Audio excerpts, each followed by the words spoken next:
Hey everyone, welcome back to Season 4 of CrashLove Gaming. Since we are in a new year, new decade even, don't at me with that 2021 bullshit, I wanted to review a game for a console I haven't reviewed yet. One of my absolute favorite consoles of all time that had the misfortune of being made by Sega. Sega Dreamcast! The Sega Dreamcast was revolutionary when it was released, right up until the PlayStation 2 came out a year later. But we're not going to talk about that today, it makes me sad. Today I'm going to talk about the classic-ish Capcom fighting game, Power Stone. It was originally an arcade game, but I never even saw the cabinet, so we're going to focus on the Dreamcast version. When I first got this game back in 1999, my immediate thought was, wow, this reminds me of Smash Bros. No, I'm not calling it a Smash clone, that's so 2019. But at the time, how many 4-player fighting games did we have?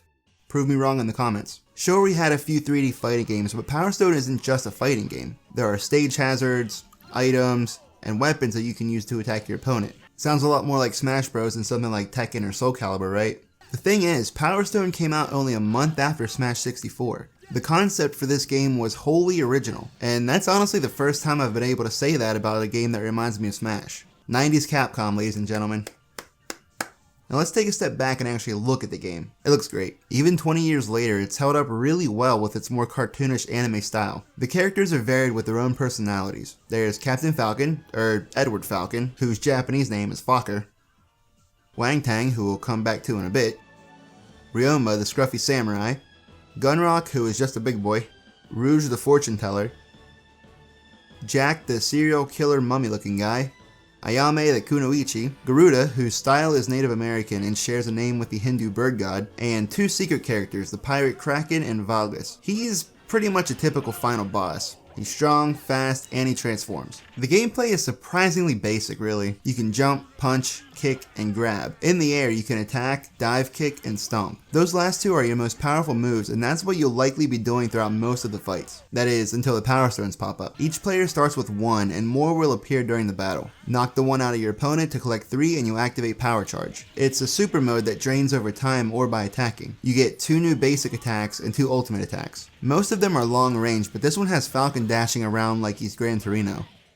And of course, I have to talk about Wang Tang. He turns Super Saiyan, like golden hair, shiny aura Super Saiyan. And look at his moves. Kamehameha, a Dragon Rush type thing, and the actual goddamn Spirit Bomb. I mean, plenty of things have referenced DBZ over the years, but come on. So what else does this game have to offer besides a fun multiplayer experience and copyright infringement? It's a Capcom fighting game port, so not a whole lot. There's arcade mode, obviously. This is where you'd be spending nearly all your time if you don't have anyone else to play with. This is also how you unlock the 2 boss characters and a few other features. One of the features is extra options where you can customize things like the number of power stones that appear, damage rates, and enable the extra items you unlock in arcade mode. You can see these items and more in the Power Stone collection section. The collection is pretty standard for fighting game ports, but this was the Dreamcast, the only console with a big battery munching memory card with a screen on it. And Power Stone is one of the surprisingly few games that use the VMU for more than storing save files. These extra games are Ayame's Shuriken Training, a target shooter, Falcon's Aerial Adventure, which is a vertically scrolling obstacle course, and Gunrock's Gun Slots. It's a slot machine. All of these games are extremely basic and hard to play on that tiny screen with those tiny buttons. I'd honestly rather play one of those Tiger handheld games. Capcom must have really seen some potential in Power Stone because 2 months after the arcade game released, an anime based on the game started airing in Japan. It was released in the US on DVD in 2001, and I actually bought the first one. I really enjoyed the game, so I was excited to see the anime. The game did a pretty good job of letting you know what this world was about, who the good guys and bad guys are, and the premise was already there. So how was the anime? It was not very good. I don't remember a whole lot about it, but I do remember being incredibly bored while watching it. This was still a time before localization was taken as seriously as it is now, so it seemed like it was adapted for children. I don't know if that was the intent of the original version because the DVDs didn't include the Japanese audio track and subtitles. It was like one of those anime you'd see on Saturday mornings on the Fox Family Channel. You know, Monster Rancher, Flint the Time Detective. No.